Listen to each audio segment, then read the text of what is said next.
Hello and welcome to the Selfish Podcast. Today we have a great guest. He is an accomplished sportsman, an inspiration to many, and a great guy. So I'm really happy to have Antoni Khadraoui. Apologies for Khadraoui, the pronunciation. Khadraoui. Khadraoui, Khadraoui. Khadraoui. Yeah. First, I want to get to know you a little bit deeper. So I want to know about your childhood. I want to hear about what life was like, sort of up to 10 years old. Paint me a picture of how life was. Uh, my childhood. Yeah, it's a long time ago since I heard that story of myself in that time. Yeah, so the my childhood was like simple as everybody else. Uh, Running in school, having friends, and at the same times, yeah, Where did you simple. grow up? I grew up in Hier, south of France. Okay. It's between Toulon and Marseille, and I mean the coast, like they call it like Côte d'Azur, and it's a quite calm village. I mean, it's not like a city or something like this, but it's quite a small town. It's like almost like Saint-Tropez or Hier or or Nice, or it's like when you talk about big city, it's like called like Marseille. That's a big city for me. Yeah. But Saint Tropez is like when you say Brigitte Bardot did grow up, is the same thing as yeah, it's very close to that city. Yeah. Okay. What did your parents do for hobbies and for career? No, I mean my mother and my father. I mean they are like from Algeria, North Algeria. But I grew up with no parents. I grew up with a mother. Her name is Claudine, Hmm. and that time I did grow up. I mean, I was with her till up to when I was 16 years old. Okay. Yeah. Interesting. And So what? my father, I mean, he's not like he's like a businessman. My mother, she's like typical North African, like woman. How do you call it? How do you call it in English? Like Woman a house homemaker? house. No, a mother, a house mother. You know. Okay. Yeah. Yeah. So she was not working, but at the same time she works sometimes, not so much. Yeah. And when my real, I mean, I'm talking about my real mother. My real mother is, she grew up with the France colony, so she didn't have that luxury to study, you know, Yeah. with that occupation, French occupation. But at the same time, me, when I was that young, I grew up with another woman, so up to 16 years. Okay. So And how was your yeah, studies? How was school and stuff for you? my school was quite good actually. I was good in math. I was very good on science, so very curious about history. So, so my childhood was like quite fascinating about history and science. So even I was alone, grew up with my only mother. I mean, extra mother. So my life was a little bit lonely, but at the same time, I wasn't, because the city I did grow up, it was quite full of life. They have like a lot of horses, they have a lot of animals there, and it's like Oh, Mediterranean. nice. So it's yeah. So I mean, it's I had a lot of friends, a little bit wild. I was little, but a lot of fights. But I was quite good actually in school. Yeah. Okay. Yeah. And do you remember like your first dream of what you wanted to be? Like not just career, but did you have any ambition of when you was really young, like pre 10 years old, like something you wanted to be when you was older? Yeah, like as any child, I mean, that time, I mean, was like the time of the adventure. So I was very much into to be an adventure. You know, it's like a scientist looking around the forests. This was my biggest dream I had. Yeah. So it was like more adventure. It's like more curiosity about to live my life and challenge. So, so what was that thinking at the same time. So I was not thinking about the extreme sport. So I was Yeah. just thinking about to be a scientist. It's like when you watch those movies, Indiana Jones and these kind of things. It's like more dangerous stuff. Like, It's yeah, this, yeah, yeah, like an adventurous scientist. yeah. In my time was very much like the movies was so much on that. Yeah. So on TV it was like more about Tarzan, more on that, and that was most forest. So Yeah. as my childhood was that, Yeah. yeah, Oh, nice. Yeah, movies are so inspirational when we're younger to how they sort of shape us with what we see. yeah. Yeah, and what comes to mind when I first ask, like, what's your first struggle in life, in your early life? My early life, it was when I met my first time my family when I was teenage. So it's like for me it was a hit. I mean, it was like a shock, totally shock. I didn't know I had so many many brothers and sisters. Oh, okay. How So many did you have? I had like 10, 6 brothers and 4 sisters. Oh, I'm yeah, number six. that Yeah, is a lot. I didn't know. I didn't know they were existing till Yeah. I become teenager. How So did you come to find out? yeah, my mother, my extra mother, she told me about it, and I was like totally in shock. I didn't believe that in the beginning, and it took time to swallow that. Yeah. And yeah, so it did change totally my life. I mean, Yeah, how? I imagine. Yeah. Mhm. And how was that? How was that developed now? How has that affected your life later on? I mean, it did affect a lot of my personality because it's first of all it's like totally another country, another continent, another culture. It's like I was based. I mean, I did grow up in lies, uh, so it took time for to me to stabilize that.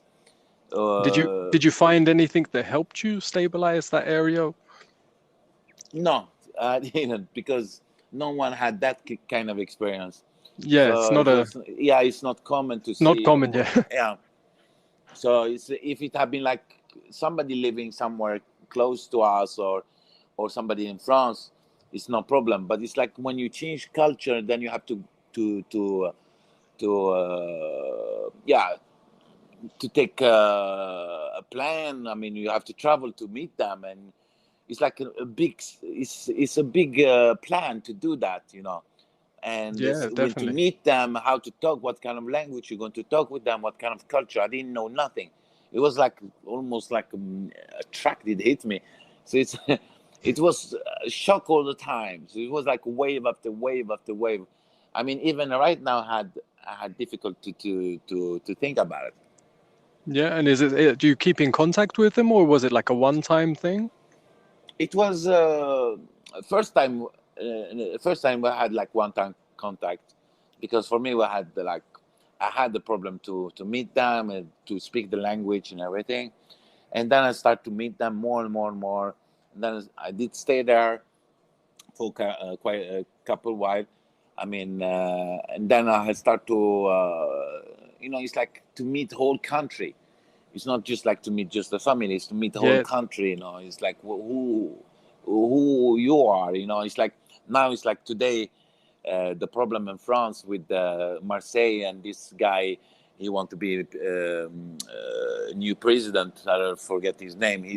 They are against this religion stuff and culture and everything. It's like racism is getting huge and bigger every year. So yeah, at that time it wasn't big races. We didn't have that, but always the culture is always like hitting hardly.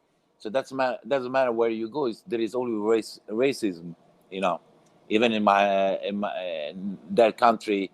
I start to know it's like because of the occupation of France and everything, so they have also, it's like a deep scar from them. And then suddenly I come from there and introduce myself, even I'm their brother, and I'm one of their blood and everything. But it's always like it's a difficulty to mix that, you know. Yeah. Yeah, there's a Mm. division there. There's something different already in place. Yeah, And like I said, the whole culture shift. exactly. Yeah. Yeah, and when did sports enter your life? Like, say now I know you as an athlete from when I've only recently come across you online, and I see you as a sportsman. So when did that happen? When did that trigger in your life? Actually, when I started to travel a lot, when it did start that problem, I decided to travel a lot around the world to see what kind of human are we. We are. So I started to go to Argentina, Brazil, Peru. Then I went north of America, and I went to Vancouver. So it was like the travel make me find out the training, because when I started training uh, it's like I can find a bunch of people, you know, they don't talk about religion, they don't talk about country, they don't talk about culture, nothing, you know, doesn't exist, nothing. So you just get training around and around different country, and at the same time love the curiosity to meet other people. Y- So I'm that kind of person. I like power. I like this kind of thing. Then I start to realize myself. I start to be more stronger every time, and people start to look after me. It's like they are like curious about more and more about me, because I was quite powerful on this subject, you know. But I didn't start directly with bodybuilding. I started directly with powerlifting. So when I Okay. started, yeah, because some people, they came to me, they said, "Oh, you would like to make some competition on powerlifting?" Yes, of course. I said yes, because I never say no. Yeah. Uh, Something I don't know, I always say yes about it. I never Okay. say, "Oh, don't. It's not my thing." I always try always something new. So it was not satisfying for myself, you know. It was like I was tasting the power, but it was like I wanted more. Yeah. Mm. Yeah, and it's So interesting what you said about also with like meeting people at the gym, because I've been to many different gyms, and especially sort of bodybuilding gyms where that's their main focus, and there's such a nice community, and it's like it's the opposite of what you were saying earlier. There's mix of cultures, mix of races, yeah, and that doesn't seem to be a problem. You know, they everyone's in there, they're never talk united. about religion. They never talk about religion. They never. Just you go inside training, and they always have big smile, or they are into it. You know, it's like they never talk about religion. Doesn't matter how, but they are always friendly and everything. And then sometimes I'm thinking about Colosseum before, or the Olympic Games before. It was like just a sign of peace for the world, for to meet each other, so they forget the war or religion or culture. So you just meet there with your own power and your friendhood, you know. Yeah, So for me, it was like just built on my head like that, yeah, and nice. yeah. So it was just powerlifting in the beginning. And then how did that transition into competitive bodybuilding? Compared to bodybuilding, I mean, it's like for me, it's like as I told you, it's like the mixing of people did introduce that for me, because my time it wasn't existing, the bodybuilding wasn't. Yeah, This class was, it doesn't exist. So I was sponsored by a product called Twin Lab. So all bodybuilders was there, and Gladiator, you know, was like before they were making TV, like Gladiator show, something like this. If you heard about it, but yeah, they had it in Sweden. So it was different athletes, like footballs people, and judo or wrestling and this kind of thing. So I was between them, and there was a guy sitting there, was like making some. He was making barbecue there, and that guy, he was very famous. He's called Uverita, and that Uverita was like looking at me, was like, "Oh boy, you look big, you know. What kind of sport you're doing?" And I told him I was doing like powerlifting. And then he said, no, man, you look like a bodybuilder. Do you want to be in my show if you want? And yes, as usual, I always say yes. I never say no. So I took my chances and I did that show. That was like something different went up, something totally different I was suspecting. When you do powerlifting, you don't have public, you have just powerlifters. Yeah. You have just parents or powerlifter girlfriends and this kind of thing, family stuff. But bodybuilding was like you were an opera. You were like a show. You can become anyone. You can. It's like a theater. You have to be your own hero. You can make your own show. It's not about just muscles. It's like when you show yourself as a bodybuilder, you don't need to show just muscles. You have to show your charisma. You have to show your talent, how to smile, how to win the public. It's like you're the main actor. Yeah, it's a lot, So like there's a lot about the stage presence. Like I really like the 70s bodybuilder and the stage presence they used to have back then. yeah. Like you say, it's a whole show. It's entertainment as well as, impressive physiques. Yeah, and you always like you have that the bad and the good and the brutes. So it's Yeah. all. It doesn't matter if there is a winner, but they always like build a name. You can be a brute, you can be a bad, you can be a good, and you choose. And the people they always choose a character. They can like any actor, so you can show your muscles different way.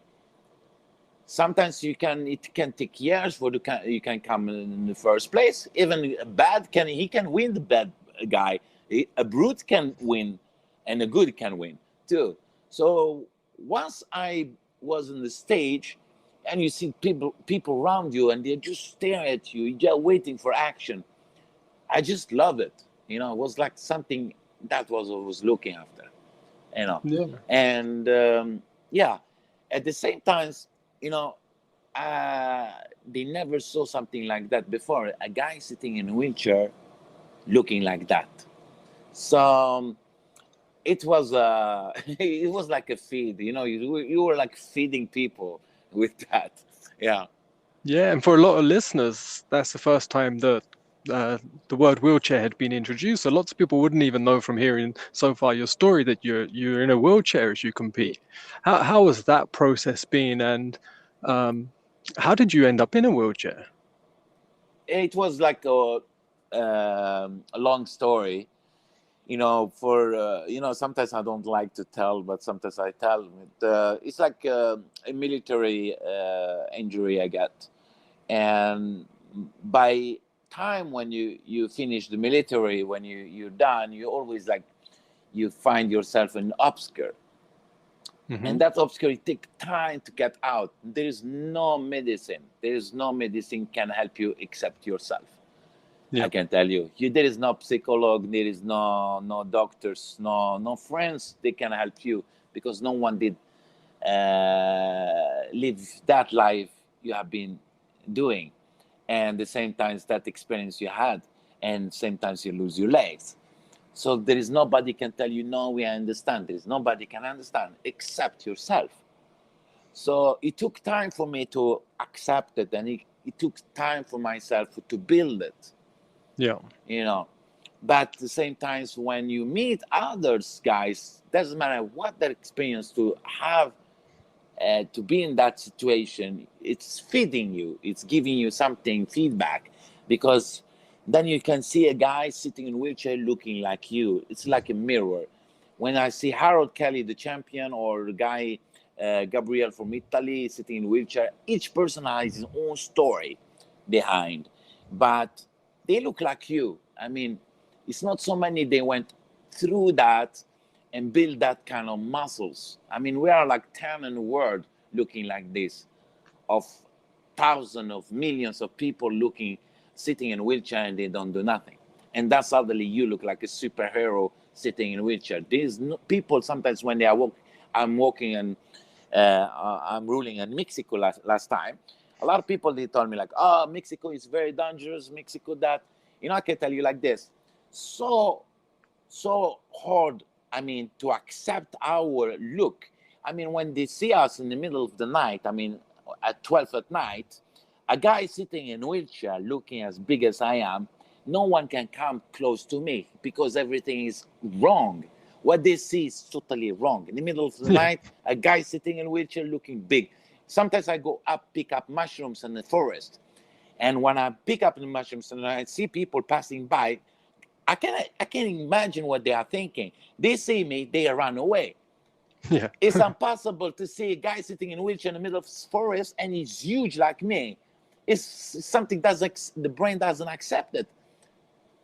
Yeah, like instantly puzzling, sending them into Yeah, confusion, and it's totally confused because What? it doesn't exist. You know, when I ruling and mix in the middle of the night in Mexico around where those area there is nobody, and I just park my car, take my wheelchair, look my arm, they look my arms, guys sitting there, and they live there. They think it's like a demon went up and showed himself, Yeah, I and think I people would be got scared. shocked if I came across you because I like to forage mushrooms as well, and Yeah, that's I think I suddenly you would be will shocked see. if I was in the woods and I found someone not only in a wheelchair. That would be shocking in itself No, to be I able mean, to if you get see out. a normal But wheelchair, it's okay. It's like, oh, guy, he's but yeah, with quiet muscles, kid.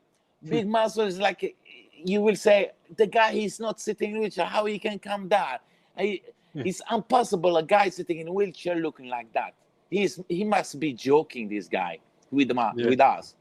You understand? Even yeah, you will tell him. I mean, I have sometimes I meet the doctors when they meet me, and they are in shock. I mean, they see me paralyzed, and they said, "This is clean miracle." Every time I meet a doctor, they always tell me, "This is a real miracle. What we are seeing." yeah. And how does that feel to hear that? Beginning, I didn't understood.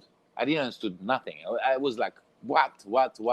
Even when I park my car in a handicap spot, you know, in a handicap spot, people always come to me first before I take my wheelchair. They start to tell me go away from there because this place for handicaps, you know. Yeah, And suddenly I take out my wheelchair. It's like, oh, they start to say, I'm sorry. Well, we don't mean it. We never saw guys like you. Blah blah blah. You always uh, I look always like outsider. I'm always in shock.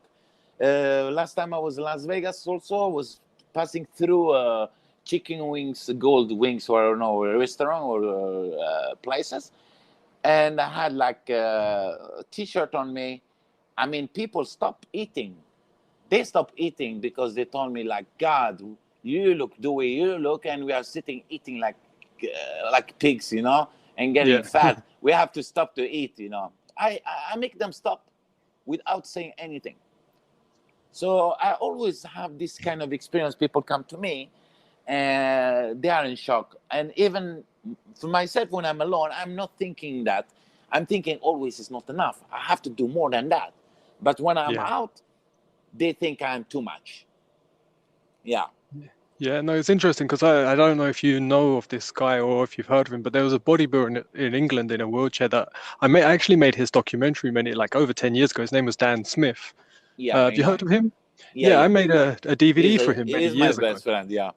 Okay, yeah, if you mention my name, Luke, he will remember me because me and my brother we used to make bodybuilding All right. documentaries, and we Yeah, made okay. his like documentary of his life and his story, Yeah. and but it was really interesting to see how him just being in the gym working out, like Yeah. we'd watch and see the other people, and it just everyone just found it so inspiring. But I'm really Yeah. curious, yeah, like how that, because sometimes like something that can feel like a curse for yourself to be someone else's inspiration, Yeah. and then that can have like a transitioning period. Did you find you had a struggle with that at the beginning? It took time to struggle. I mean, you struggle all the time, but beginning was it's like a shock, you know, Mm, and to accept that, and it's a lot of things disappear by that, you know. When you're playing football, you're doing things, you go upstairs like me exactly like I love the forest. I love mountains. Where you yeah, find mountains, I always there, you know. So I never walk on normal street, you know, and suddenly everything is walk by, you know, you don't have anything in front of you. So it's a big shock. So it's always like you feel like you're sitting in a small box and you just like want to explode, you know. Yeah. And try to take, you know, and you become aggressive. You're not like aggressive with people, but you get aggressive with yourself, you know. It's like you're sitting like it's like a lot of energy go out from you, and not so many people can understand that, you know. It's like you have to take a hike, like I told you. It's like always take a ticket, buy a ticket, I don't know, if borrow some money or something like this, just go out to meet people, you know. That's what my medicine went around.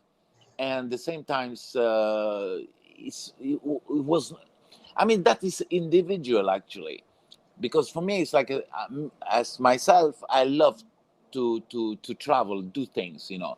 And there is people like to sit on a chair. Doesn't matter if he's not sitting in a chair, but he like to sit in a chair, you know. So I'm not that kind of person, you know. I like to move. I'm that moving person. Yeah. Okay, nice.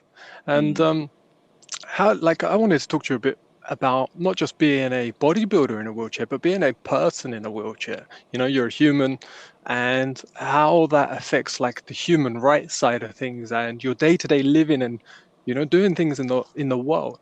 Because I know you're very passionate about the rights and the human rights in this area. So where did that come in? Where did you first say frustration, and what do you think can be done in society to sort of correct some of the issues? What are some of the issues with being in a wheelchair? All right. Our problem actually, it's the society actually, because one time they invite me to a program because they know me through bodybuilding, and they know me. I'm well known newspaper and everything. I'm like courageous guy, blah blah blah, something like this. And they invite me sometimes. I mean, two times. I think 2011, 2012, a program called like against all the difficulty, you know. And that program, you have to go through Africa, or you have to go through Indonesia forest, and you have to prove to people, as even you are sitting in a wheelchair, you can make it, you know. Yeah. And I did say no to it. I didn't want to do it. People they were like, I mean, the producer, he was very angry at me, or he was very surprised. He said that there is a lot of people, they ask for that, and you said no about it, but can you tell me why? And I told him, for me, it's like elephant, he will always stay an elephant. A tiger, he will always stay a tiger, and the snake will always stay a snake.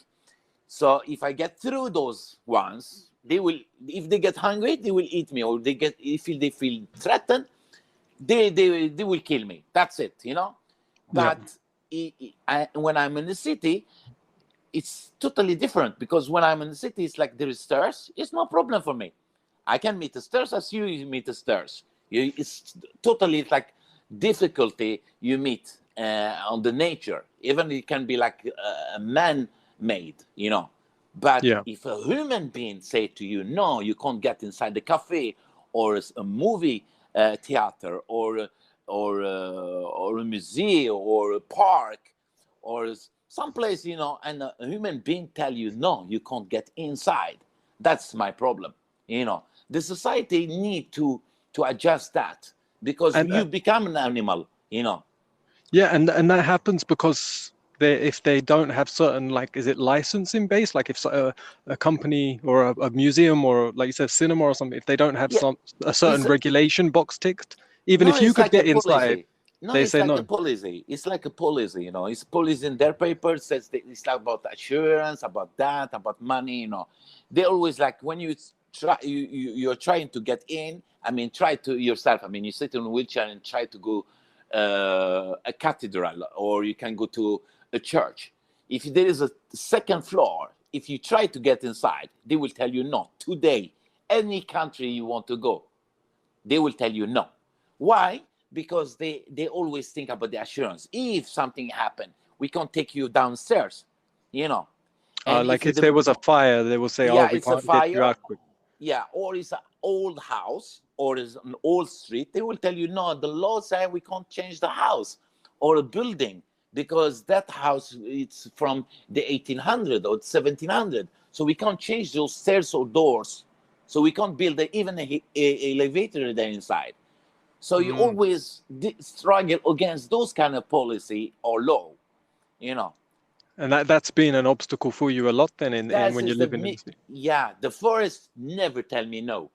The Yeah. animals never tell me no, but the human being say yes. He will say to me no. You understand? Yeah, This is my definitely. problem. This is what I mean. What my experience. Yeah. When I go out, I'm good out with my girlfriend on the city. I shake all my bones. My legs start to move, even though I don't have feelings. They start to shake.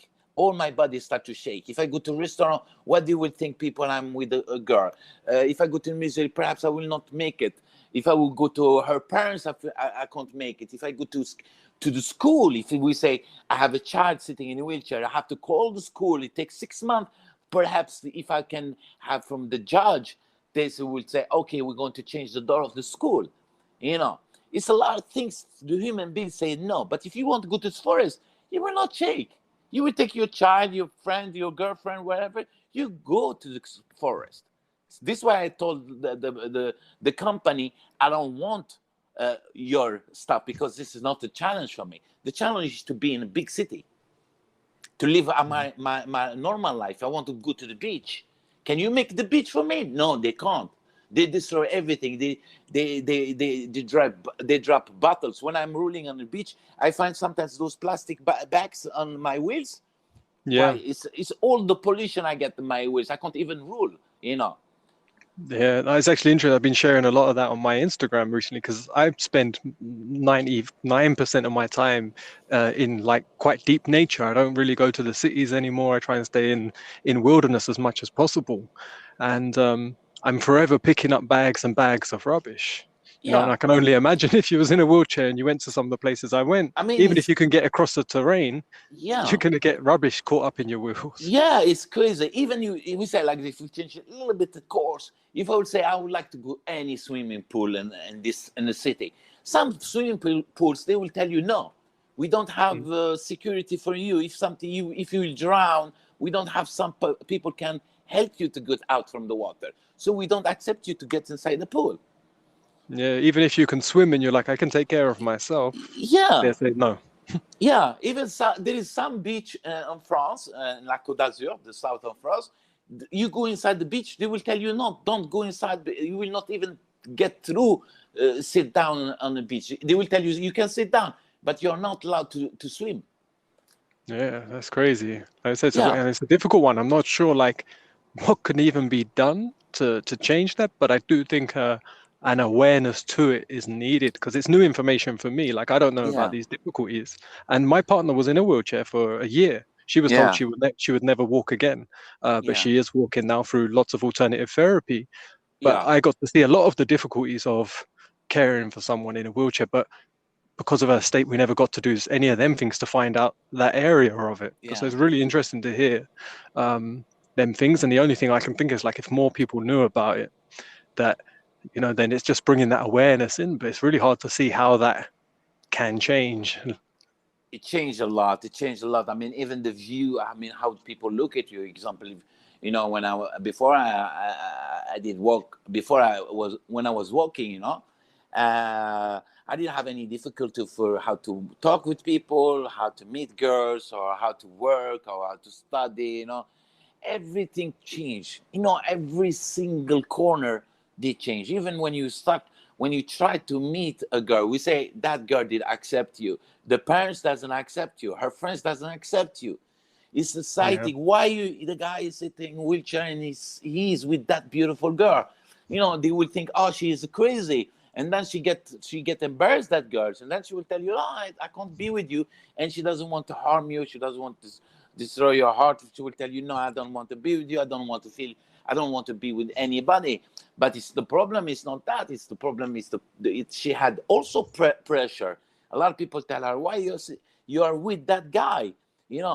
How come yeah, you're strong? She get a lot of compliment. That compliment, it's sometimes it is negative. When they said to her, oh, you get courage to be with that guy. My God, wow, she in the beginning she take it good, but too much pressure with time, and then she realized that everything what they were saying to her is negative. It's not Yeah. from their hearts. It's like, man, you're crazy. You're with that guy sitting in a wheelchair, and then and I can understand that. I can understand her pressure, the pressure she had. Even me, for example, we say I met a girl, she's sitting in a wheelchair, I will have the same pressure, but it depends on the personality. If you have a good personality, it's like it's not your problem. I can be with anyone I want. Yeah, But exactly. there Yeah. is there is basic people. There is like normal people. They follow the rules of our life. It's like they follow one thing, and there is like rebel people. Like they like what they like. They do what they want to do. You know. Yeah, like it's Yeah. interesting, like how you explain that. It just made me reflect on my own life. Like I was in a long-term mixed marriage. I'm mixed myself. I'm English and half Indian. But Yeah. my first long-time girlfriend, she was from Nigeria, and this was like Yeah. 10, 15 years ago. And the peer pressure and the sort of looks we would get going down the street, like people would look and from both sides, it's black people and Yeah. white people would look at us. Uh, Almost you could just see in their face like confusion, but like we're doing Yeah. something wrong. Yeah. You could really feel it, like you shouldn't be doing that. And it just really reminded me of that feeling when you're saying like you walk in, you're having a great time, you're just out with the person you love, but you're Yeah. just getting all this judgment thrown at you because Yeah. what they see is breaking their patterns, and they're not Yeah. accepting of it. Like It's like it says, it's like the princess of Sweden. She get married to a normal guy. It was like a yeah, big, huge thing in Sweden. It was like, God, she's a princess, and she get married to a guy. He's just own a gym. He doesn't have. He's not. He's not a noble guy. He's nothing. And she love him. And when he took her and his home parents, they were like, oh, what did you bring? The mother of the it called what his name, the guy, the prince, the new prince, Daniel. Yeah, his name's Daniel. They told mm, him, Daniel, what did you bring home? Don't tell me it's the princess of Sweden. He said yes. They told him, God, you did a big thing. I mean, you bring us trouble. yeah, So yeah, it's like a dream. It's the same thing when you a woman, she will bring a guy sitting in a wheelchair. It's like, mom, father, I bring a guy of my love, and then she bring me inside, and it's like they are waiting for a guy, tall guy, it's like 190 or 185, and then suddenly they're looking in the floor. It's like, oh, the guy is sitting in a wheelchair. It's like I get even once the mother, she gets so angry. She told the girl, why you didn't bring a guy from the morgue, you know. So oh, it was so harsh she was, so yeah, hard to her daughter. You can bring him dead, she said. It's much better, she said. Yeah, uh, she really touched her. I mean, she really touched her. It was very painful to hear that, but at the same time, I'm lucky. I mean, I did listen to many people as the mother as her. So it's I'm well training, but sometimes when you're weak or something like this, they hit you. I mean, they yeah. they they reach your heart. Like you say, you can be really strong in sometimes and take things, but someone does that same action and you're in a sort of vulnerable state, it can really get you down, and everyone has ups and downs. Yeah. Yeah, and what inspires you in life? What fuels you and motivates you? Like, and who inspires you? Actually, my inspiration, it's like, I mean, it's very difficult to tell you. It's like, for me, it's like I have, it's like a movie in my head, It's like I always take a step of a challenge. I'm sitting in a wheelchair. We live one life, and that's a challenge. It's like a challenge with myself. It's like, okay, we die someday. God did give me that.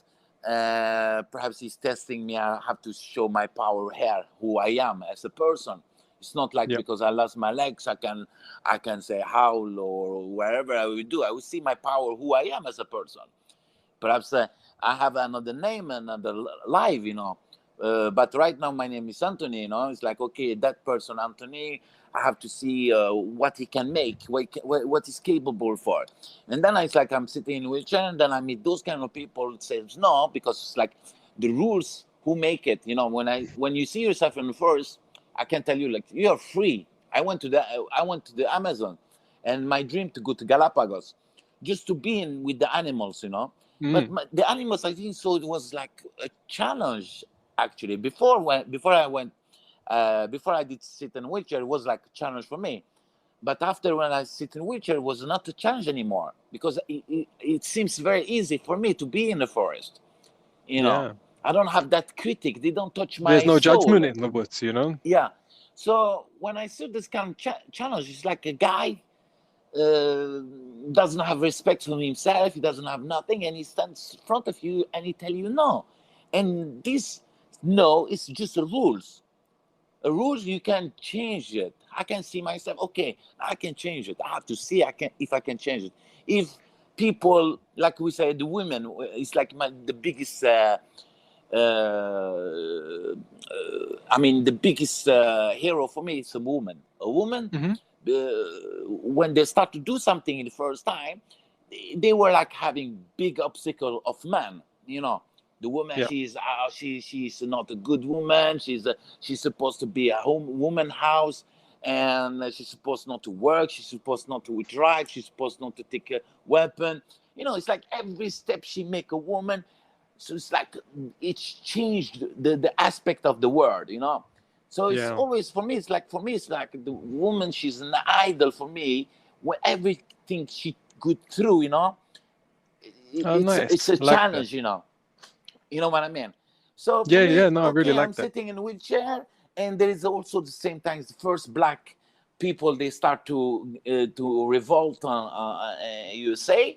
The 1800, to go out from the slavery. We're talking about one of the millions people go out and say, I am a human being. It's the color. And the other one, she said, I am a woman. The other one, she said, I am looking different. One, you have like one finger extra.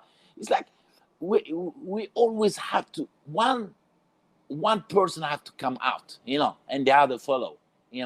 Like the GNU, the GNU jumping from the flood. When they do the big immigration, when you go to Africa, there is the animal called the GNU. No, I Be, don't be, know that one. you know, Maybe I know the, by you pit. know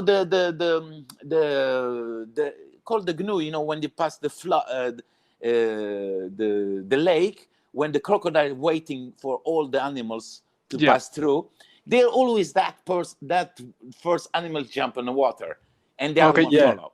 Yeah. So when you jump, you can get hit by a crocodile. Same thing as us. When you go out, the woman jump out first, and she's like, "Oh, who is that woman? What?" She's like, audacious. How do you call it? She's like, um, she doesn't think. They start to get afraid of her, like Martin Luther King, like Yeah. So someone Malcolm, someone like has to Malcolm make the X. yeah, Like someone Malcolm has to X. make the first step and Yeah, not be in fear. And that fear yeah, could even be death. It's like whatever, if your feeling is that this is like righteous, and your truth and what you need to do, like you just act. Like you said, that first one to go into the water, like it knows everyone needs to go. And they will exactly. Yeah, hesitate until the first one makes a move. yeah, yeah. I am like that person. So it's like when I make that, it's like that's it's challenging for me. And then when you meet those kind of people like Dan Smith and Harold Kelly and Gabrielle and Adelpho, they look the same thing, and they have the same. They grow up in different country, but they have the same thinking, the same dream. To just Yeah. get out on the stage. When they're on the stage, they think the same thing. It's like, what the heck I'm doing here, but I'm going to do it anyway. You know. Yeah.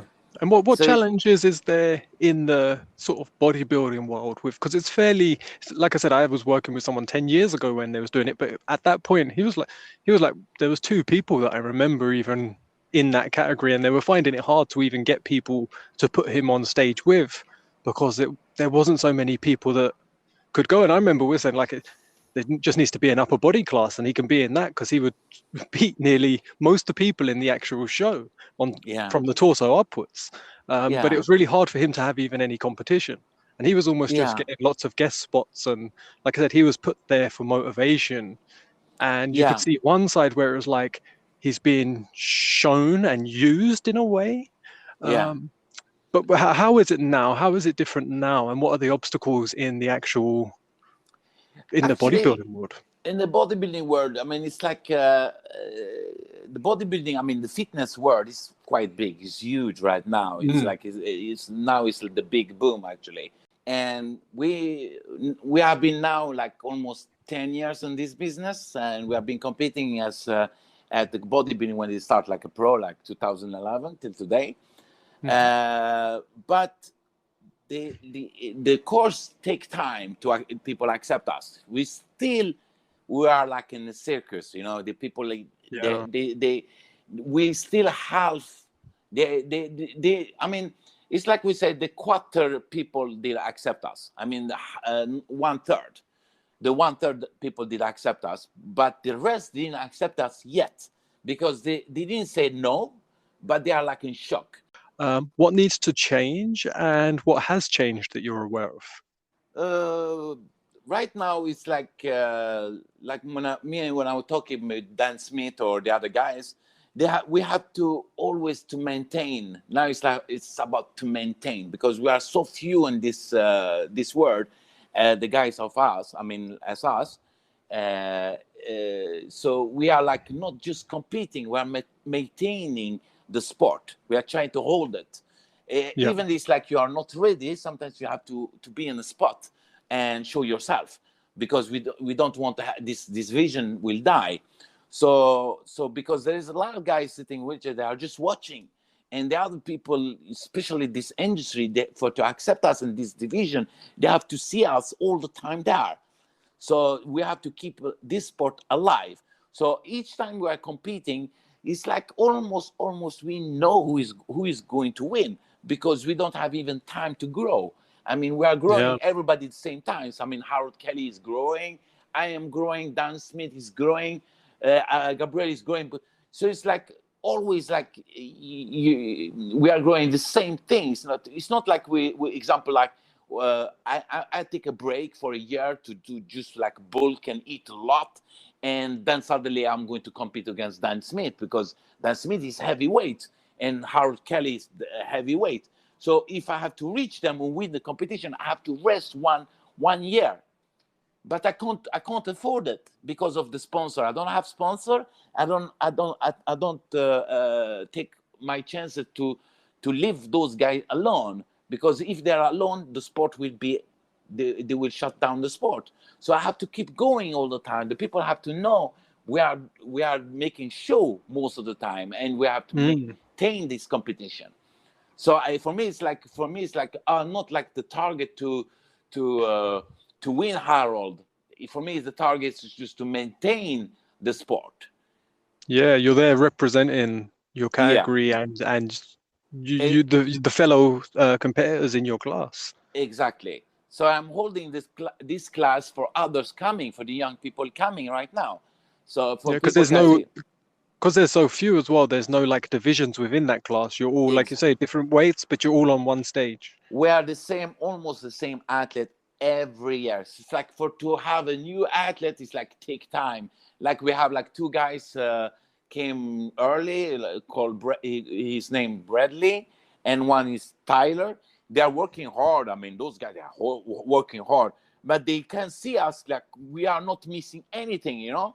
And the same Mm. time, for to have a new guy, it takes time, you know, and it takes time also to not. I mean, we are not like watching each other. It's like, okay, I'm going to not let Bradley to win against me. I always like talk. I talk with Bradley or talk with Tyler, and sometimes I give him some tips. It's like for to do that, you have to reach that, for you can look better and better. You know, for you can catch up. You know, I don't Yeah. care if he can win against me or something like this. But for me, just to maintain the sport, You understand? If it's not, Yeah. if it have been all the time you guys, though it's then I'm like, okay, I'm going to take a year off, and then I would build more muscles on me, and then I go inside to win the competition. But our competition, they like I told you, 1/3 of people didn't accept it, and the others, the others didn't accept. And the sponsorship is like we pay our travel, we pay that and that and that. But the fee of the normal people, all the class like women physique, bikini, wellness, and the others, the Mr. Olympia, they pay everything for them. They pay the hotels, Yeah. they pay the travel, they pay the time they are there in the States. But we are sitting in wheelchair, we don't. We pay everything in our pocket. We pay the hotel, like when I was in Mexico last time, I pay everything myself. Yeah, and that's a Yeah. lot of people are probably completely unaware. They're there being They are inspired, watching you, and thinking you're living a totally different life, and you're a paid athlete to be there and making a good living from it. Yet it's costing you. exactly. So a lot of people, they think I'm well rich, and I'm like normal, any like kind of division. It's like I get paid like the other athlete. They think I have all the sponsor on this planet because my name is Antoni Khadraoui, because everybody know me now. Because when you see the video, the last video I make, was terrible when I did it. It was terrible. I was not in the best shape. I was struggling when I did. And then suddenly this video went up to 60 views, 60 view, Hmm. and 2 million over 2 million like. So, and that, I was so tired from Mexico and everything on my travel, and I really suffered. I went out in hospital. I did stay one night, Monday, before 1 week before competition. I was in hospital. So Yeah. anyway, I went out from the hospital, and I did my show, and I finished, and I went back to Sweden like nothing had happened, And a lot of people, they think this guy have all the sponsor on this planet, I don't have it. I'm very like you can say I'm a poor guy, I don't have money, I'm living Yeah. regularly. Yeah. What do you think needs to happen for the sponsors to sort of jump on board? Because is it just a lack of business sense on their end? Because to me, I would see it as an opportunity. Because from even my experience with Dan Smith before, we'd go to a show and I would see everyone being inspired by him. And as he went off the stage and backstage or went into the crowd, everyone just like lit up around him because they found something inspiring in seeing someone in a wheelchair who's, like you said, there's something shocking for them, but there was some sort of spark that he gave. Yeah. And I would have thought that the sponsors would see that as an opportunity. Mm. Do you think that's just time, or do you think there's some prejudice there, or do you think what do you think the issue is? Why are the sponsors not getting on board? The sponsorship, the sponsor, they are, like I told you, this industry is very big, it's very huge, and they follow one routine, to bring more athletes and more inspiration and more money as possible. So it's just everything is about money, and they follow everybody is like a copy of the other one, because you have always original, and always you have to take after the original a copy. So Yeah, all the sponsorship or the industry, they are a copy of some original, So the yeah, original, sometimes they always were clean and they change all the time. So sometimes you have to go very deep to find that person, the original, because when you find an industry copy the other one, it's not a real industry. It's just they are looking just for money. But the other one, they are looking for the real thing, But sometimes the real thing, you take time to reach it, because the real thing is sometimes is a little bit above, is higher, and they are looking always something new to make or to create. But like I told you, you always find that guy sitting in a wheelchair in the middle of the jungle, and he's huge, and he's picking up mushrooms. You get shocked. The first thing you do, you just run away out from that person. And then suddenly you go back, you get an ID, you say, oh, I have to meet that guy. That we are talking about the original. He's going back, and to see that guy, where is that guy? Where is living? I don't know. He was here. This is what it's like us. For us, we are like hiding, we are not there. It's like we are there, but we are not there. So we are like shocked for the people.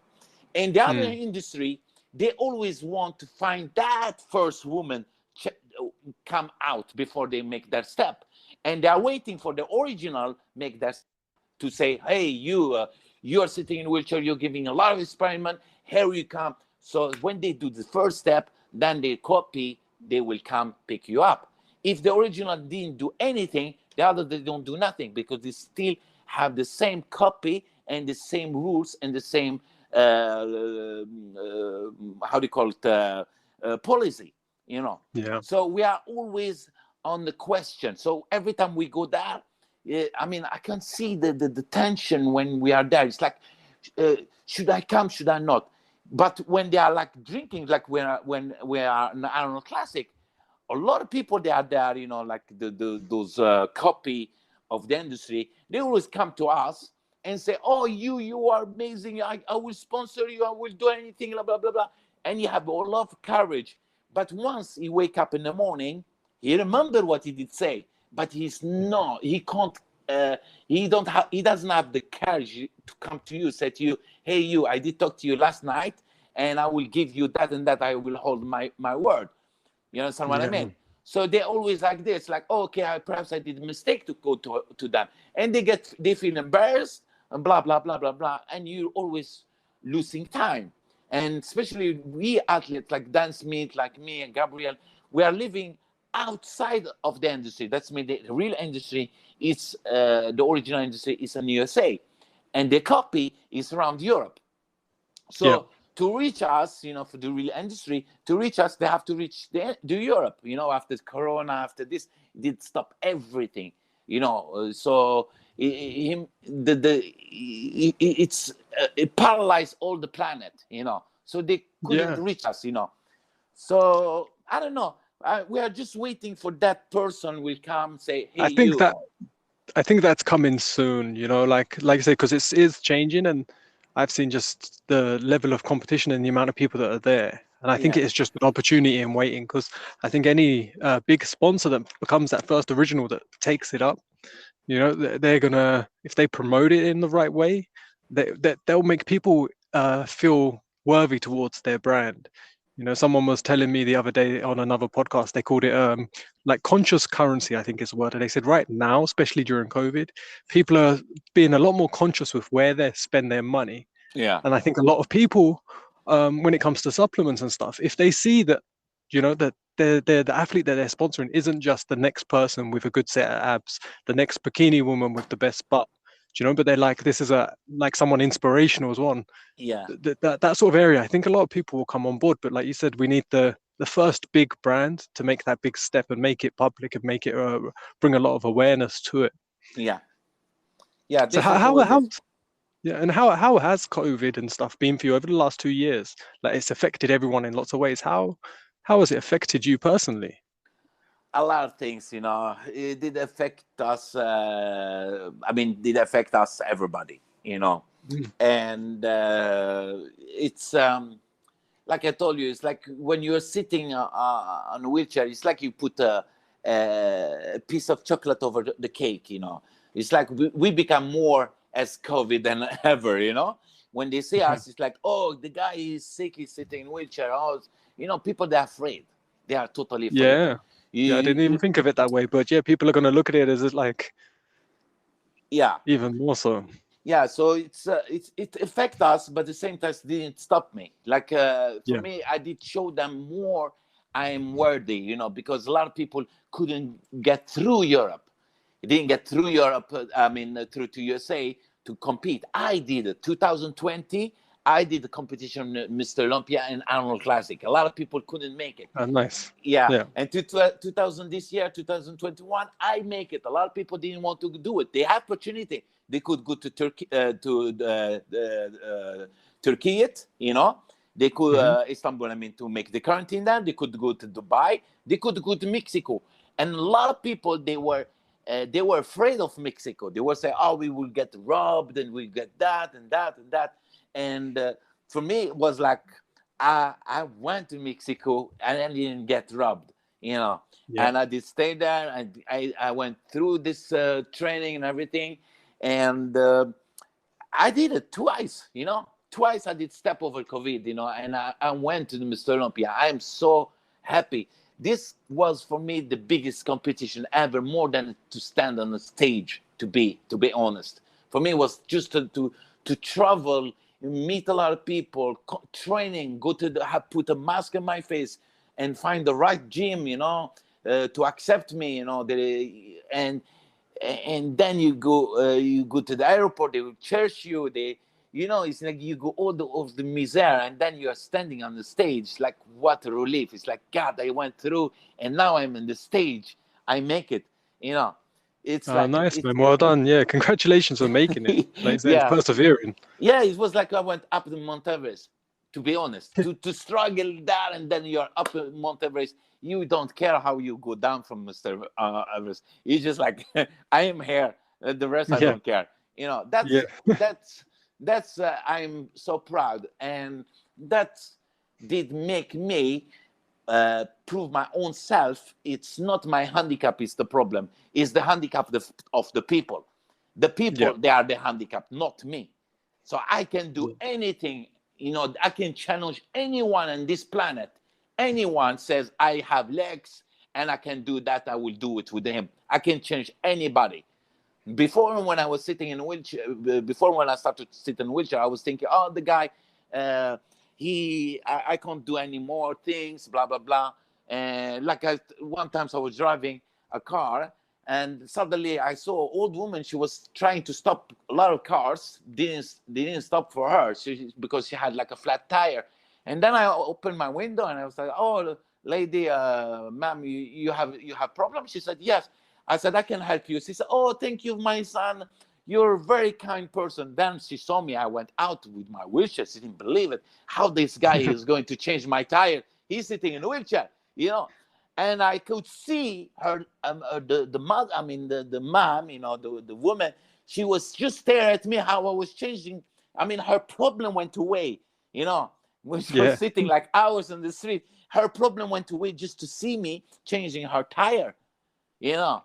And I changed it, and she was like, she's still looking at me. I was like, it's done. Now you can roll.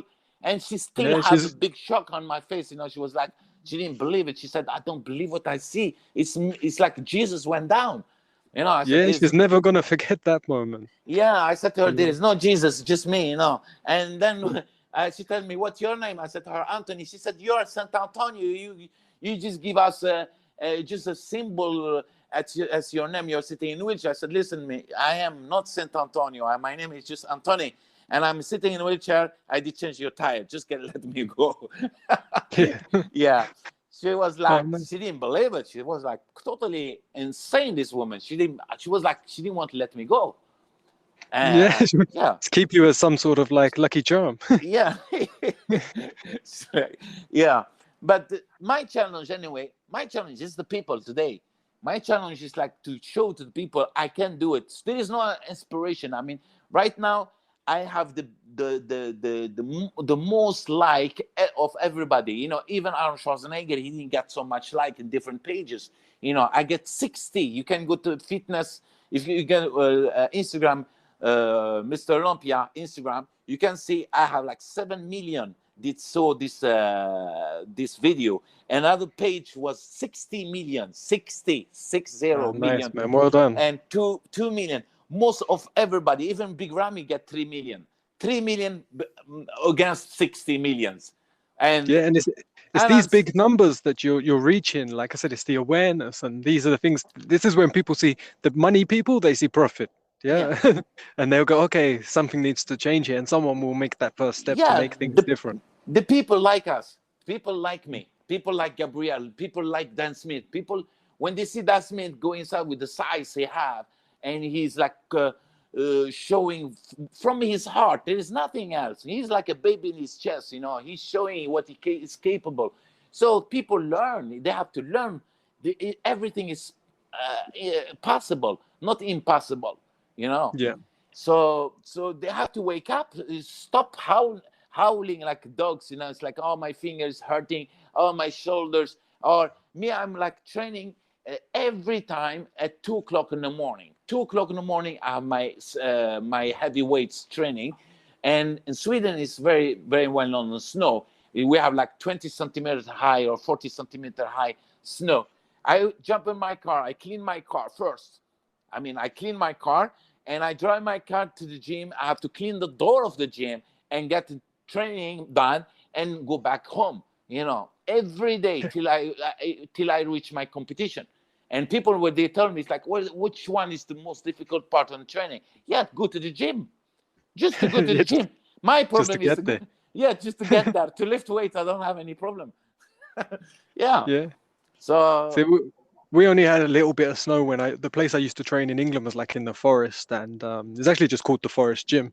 And when it snowed, like you said, it was actually getting to the gym was the hardest bit. yeah, You warm up pretty quick, even in the cold. If you warm up safely, you get nice and hot. You actually end up in a not wearing loads of layers when you're training. But exactly. yeah, Yeah. sometimes just getting in the gym can be the hardest bit, and it's not because of motivation; it's because of the just environmental issues around it. Yeah. Isn't that No, interesting? yeah, it is like this. For me, it's like the hardest part for me is clean my car when I go out to find my car. Where's my car? I find it's like this mountain of snow. Is that I know my car is inside the snow, So I have to Yeah. put down all the snow and I have a SUV, it's higher. I have to clean the roof of the car, the tires, and I have to open the door. It's taking time to get inside and to See, drive it. Oof. yeah. Yeah, I don't know if this is a silly question or not, but for the wheelchair, do you have like cars have snow chains and they have different tires? Do you have different tires to be able to get is the snow a problem? yeah. It's like this. It's it's a good question actually. When you have to change two wheels or you have to have two wheelchairs because when you are we say like when it's raining or it's dusty outside, you always bring every shit at home, Yeah, or yeah, yeah. And when you go out and you have like this kind of wheelchair, like a slim one, you can roll very easy outside. So it's okay in summertime, but when it's the winter, you can't rule with it. So you have to have another kind of tires, With that kind of tires, example, we say, when I use it, and you will meet me in the street, say, oh, Antoni, I invite you home in my place.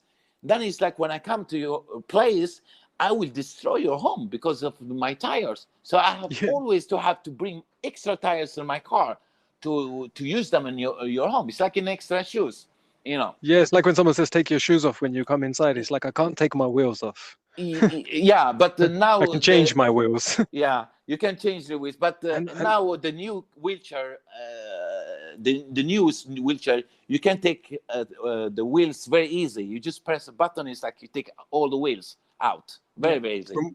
I remember when I had to get a wheelchair for my partner back then, like we ended up getting like a donation one because we couldn't afford an Yeah, actual good quality. They were so expensive. they are. It's like that's another issue. If you're spending all this money and you're not getting sponsorship and you're not getting this, like just the Yeah, cost of actually being in a chair in itself is not a cheap living. Like you said, yeah, you need new tires every so often and multiple tires. Like you yeah, said, and like there's some amazing wheelchairs out there now that are super lightweight. Like you said, wheels that pop off and on, but you're looking yeah, at like a lot of money. yeah.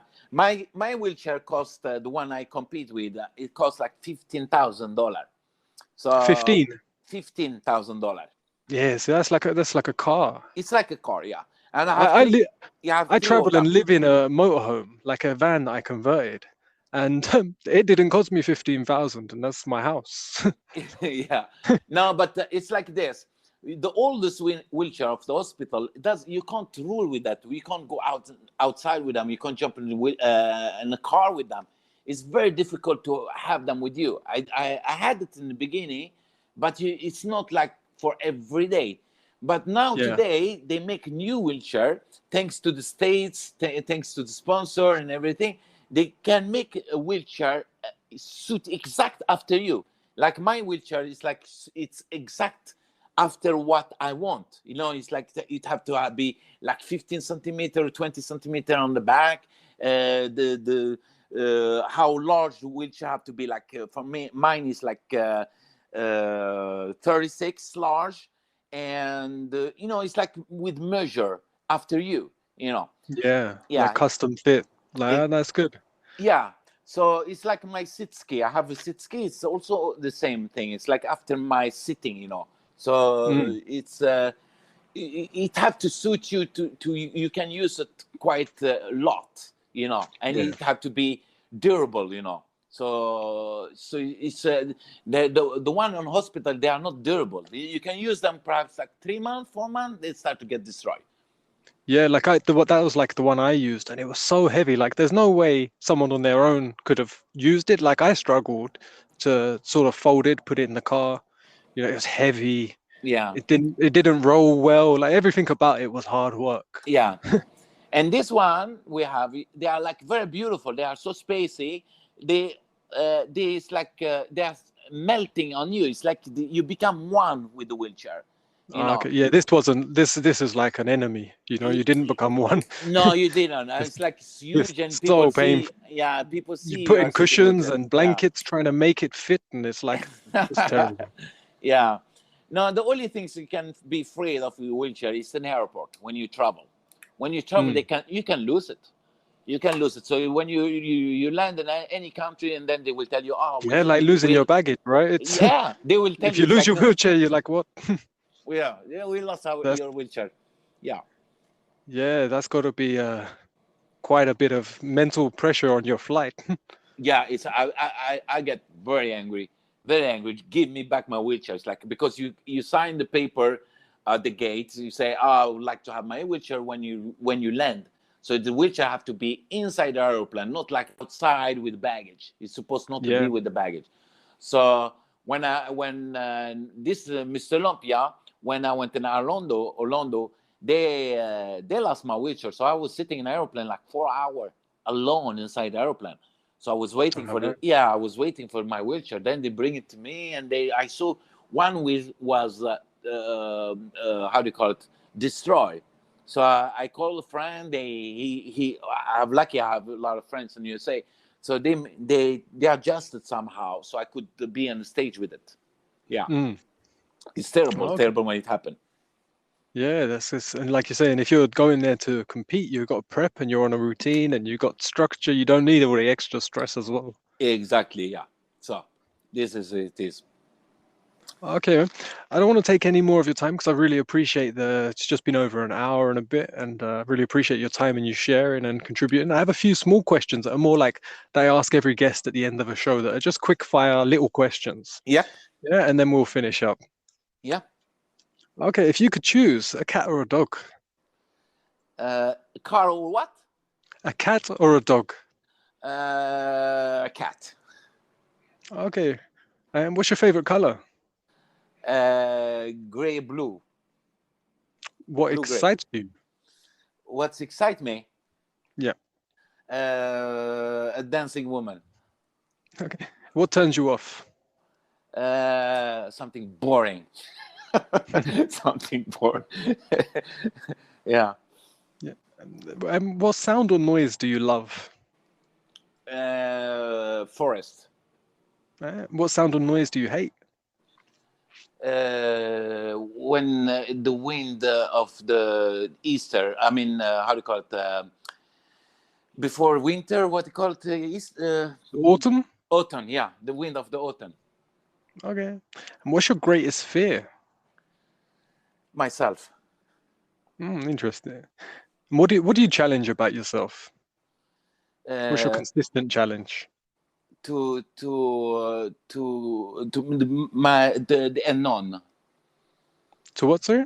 To meet the unknown, something Oh, I never saw. Yeah. Okay, yeah. What do you love about yourself? Difficult question, actually. I'm curious. Right. What do you love in others? Yeah. What I love on others? Yeah. Honesty. Nice. What do you love about animals? Everything. Everything. That's nice. Hi, Antoni. It's been a pleasure speaking with you. Is there anything else at all you want to share? I do want to get your Instagram, any YouTube, any social media or websites that you have that you can share where people can follow you, connect with you, and be inspired by you. All right. My Instagram is Antoni Khadraoui. Facebook is Antoni Khadraoui. Where you go, there is Antoni Khadraoui. So nothing changed. There is no ad, there is nothing. It's just like if you want to get my Instagram, you just like write Antoni Khadraoui. There is only one. There is not two. And my Facebook, everywhere, Antoni Yeah, Khadraoui. and the So spelling will be in the description and the links as well, so everyone will yes, be able to find it that's looking. Is there yes. anything else you wanted to share, or anything else you felt you needed to say, or? Yeah, it's. I just want to say to people, take it easy. Don't stop anybody. Don't give your advice to others, because there is people like to do their own advice. So try to think about your own business. Just my advice to them, and be curious. Open your mind. Be curious for to know something new, because that can help you to live your life even better, even more excited, because life is very, very, very short.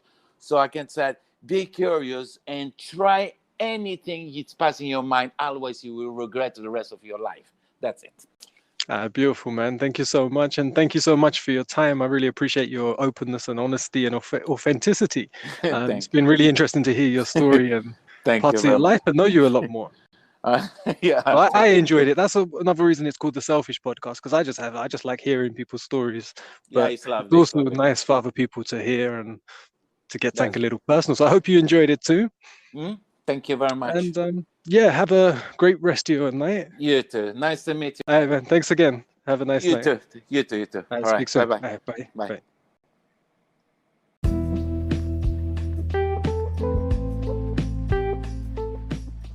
Thank you so much for being here and listening to the Selfish Podcast. I'm your host, Luke Greenheart, and I appreciate you being here. Don't forget to check out my YouTube channel. Just search Luke Greenheart on YouTube. You'll find me. Check out my website, lukegreenheart.com. Have an amazing day, and stay tuned for more episodes. I'll be interviewing guests on their path of self-development, their path to self, getting to know them in much more intimacy, much more depth, sharing and connecting with all, so we can have a much more blissful, joyful, and productive life together. All right, much love. Have a great day.